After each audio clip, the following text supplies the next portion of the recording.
चाकणमध्ये वाहतूक कोंडीच्या विरोधात आणि राष्ट्रीय महामार्गांची रखडलेली कामे मार्गी लावावीत या मागणीसाठी सर्वपक्षीय नागरिक, ट्रॅफिक मुक्त चाकण कृती समिती आणि चाकण एमआयडीसी मधील उद्योगांचे प्रतिनिधी, डॉक्टर असोसिएशनचे सदस्य, व्यापारी, कामगार यांनी बुधवारी दिनांक 16 जुलै 2025 रोजी चाकणमध्ये आंदोलन आणि निदर्शने केली। पुणे नाशिक महामार्गावर चाकणमधील तळेगाव चौकात हातात फलक घेतलेले शेकडो नागरिक रस्त्यावर उतरले होते। खोट्या बाता, खोटा विकास, चाकणच्या वाटाला रस्ता भकास, आपण आपल्या घरातल्या मृत्यूची वाट पाहत आहोत का?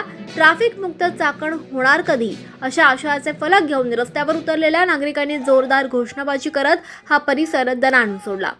दररोज हजारो कामगार, विद्यार्थी आणि शेतकरी या रस्त्यांवरून प्रवास करतात। अपुऱ्या देखरेखीतून अपघात होत असून कोणी जबाबदारी घेत नाहीये। केवळ मोठ्या टेंडर काढून सरकार जबाबदारी झटकताय।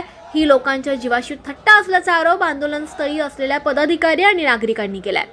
चाकणमधील महामार्गांची कामे घोषणांच्या पुढे सरकत नाहीयेत। मागील 25 ते 30 वर्षात रस्त्याच्या कामांच्या अनेकदा घोषणा झाल्या, मात्र प्रत्यक्षात रस्त्यांची कामे झालीच नाहीयेत। पुणे नाशिक महामार्ग व तळेगाव चाकण ते शिक्रापूर या रस्त्यांची कामे कोट्यावधी रुपयांच्या कामांची घोषणा होऊन सुद्धा लाल फितीत अडकून पडली आहेत। याच विरोधात बुधवारी हे आंदोलन करण्यात आलं। चाकण एमआयडीसी मध्ये विविध कंपन्यांचे प्रतिनिधी यांनी देखील आपापल्या कंपन्यांच्या समोर आंदोलने करत यामध्ये सहभाग नोंदवला। चाकणमध्ये आंदोलनस्थळी चाकण पोलिसांचा मोठा बंदोबस्त ठेवण्यात आला होता। विधान भवनांच्या पायऱ्यांवर सुद्धा लोकप्रतिनिधींनी आंदोलन केलंय।